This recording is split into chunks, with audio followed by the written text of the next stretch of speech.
Okay, so now we're going to talk about the last phase of this ergodic system analysis. So we talked about markets, right, that asset allocation quilt. We talked about companies and the volatility and the increasing volatility of the S&P 500, the Fortune 100, and the Dow Jones Industrial Average, and this kind of inflow and outflow of these companies onto those lists. But today it's actually the funnest part. We're talking about individual income and wealth fluidity, right? So we're going to look at what does it take to stay high income earner? What does it take to stay high net worth, right?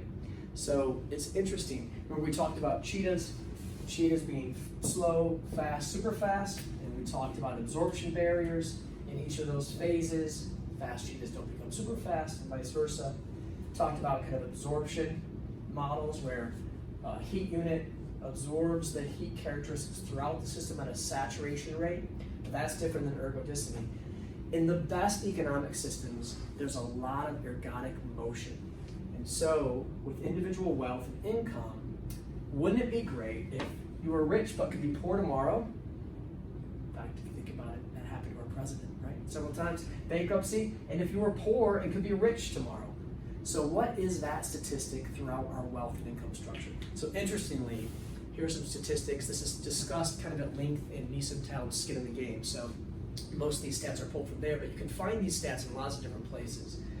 So for income in the United States, these are US stats, because interestingly, when you enter other systems, it doesn't work the same. And we'll talk about that as well. So income, 73% of Americans, 73% will at some point in their lifetimes, for at least 1 year, find themselves in the top 20% of income earners. 50% plus of Americans will actually find themselves in the top 10%. So who are these evil high-income people we're chasing? Turns out it's everybody, right? So 39% of Americans, fascinating, 39% will find themselves for at least 1 year in the top 5% of income, and 10% will be in the top 1%.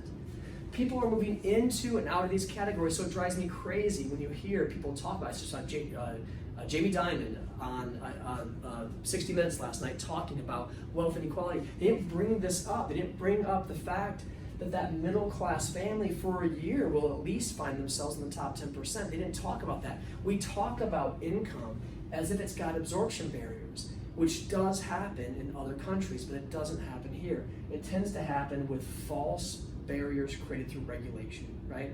So let's talk about wealth now. Maybe even more interesting. 70% of American high net worth, 30 million net worth or more, are self-made. It's actually it's about 73%.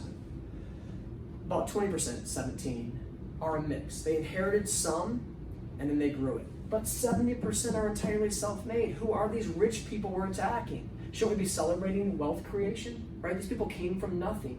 And wouldn't you rather live in a system where you could come from nothing and become something than live in a system that had absorption barriers where you started with nothing and you stayed with nothing, right? 10% of all wealthy people in America inherited all of it. Very interesting. Kardashians would be kind of a mix, right? They kind of levered off their name. Trump would be maybe a mix, maybe inherited depending on how you value the increase or decrease in his net worth over time, but 70% self-made, like Mark Cuban and all those kinds of guys, right? So it's interesting. What do you think happens in a system with this kind of ergodic movement, right? What happens in a system with ergodic movement and fluidity and wealth and income is that you get increased productivity, you get increased innovation, and you get increases in progress, right? American economic system moves progress forward because if you don't work hard to stay on top, you will soon find yourself at the bottom. So we drive progress and innovation and productivity because we know that you could fall out of the top. In a very different system in France, 60% of the wealthy people in France inherited it. 60% in France was inherited.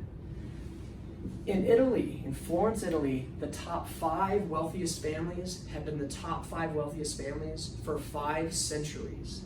That system lacks fluidity, so if you're poor, you stay poor, and if you're rich, you stay rich. And if you're rich and you stay rich, what happens? I don't feel a need to be productive, to advance innovation, or to progress humanity in any way whatsoever. Ergodic systems cause the advance of human progress. So something to think about next time you hear this argument for wealth inequality and income inequality. What does that actually mean? Who are the people at the top? Turns out it's all of us. So I hope that's helpful.